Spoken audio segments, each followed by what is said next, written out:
हरि ओम। बोली श्री गंगा मैया की जय। बोली श्री सूर्य नारायण भगवान की जय। आज श्री मकर संक्रांति है। मकर संक्रांति में एक कथा का श्रवण किया जाता है।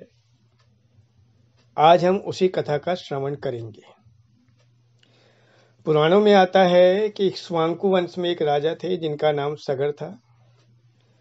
उनकी दो रानियां थीं। एक रानी का नाम केसनी था जिससे उन्हें एक पुत्र था। उस पुत्र का नाम असमंजस था। दूसरी रानी का नाम सुमति था जिससे उन्हें 60,000 पुत्र थे। असमंजस का एक पुत्र था जिसका नाम अंशुमान था। इस प्रकार अंशुमान राजा सगर के पुत्र हुए। महाराज सगर के सभी पुत्र 60,000 एक पुत्र सभी के सभी दुष्ट थे। राजा बड़े दुखी रहते थे, लेकिन उनका जो पुत्र था अंशुमान वो बड़ा धर्मात्मा था। तो राजा सगर ने अंशुमान को ही अपना उत्तराधिकारी बना दिया।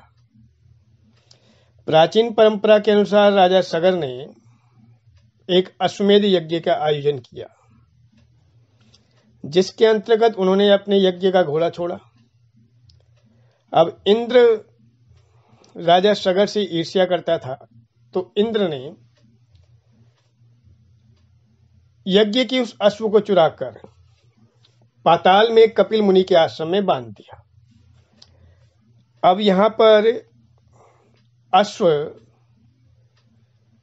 जब गायब हो गया, अश्व नहीं मिला, तो राजा सगर के 60,000 पुत्र उस अश्व की खोज में निकले।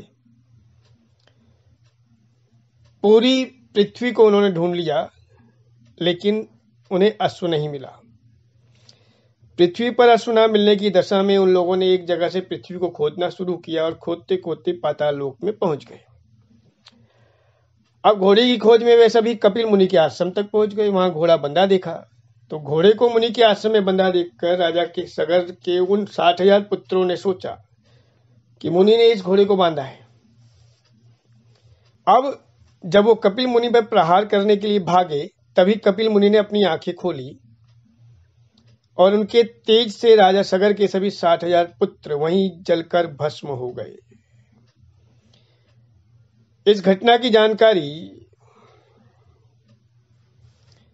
जब राजा सगर को हुई और उनके पुत्र अंशुमान को हुई,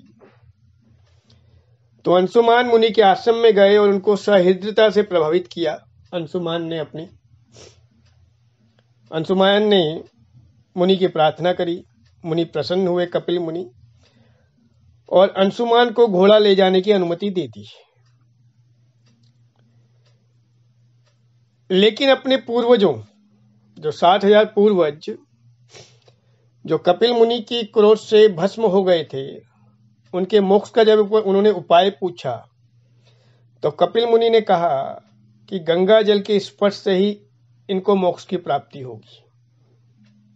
अब उस समय गंगा जी बैकुंठ में वास करती थी।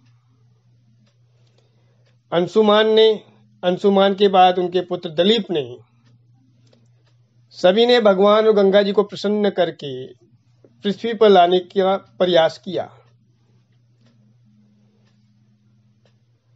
अंशुमान सफल नहीं हो पाए। तब राजा दलीप ने करा, अंशुमान के पुत्र ने, वो भी सफल नहीं हुए। तो फिर राजा दलीप के पुत्र भगीरथ ने अपनी तपस्या से ब्रह्मा जी को प्रसन्न करके गंगा जी को पृथ्वी पर भेजने का वरदान मांगा।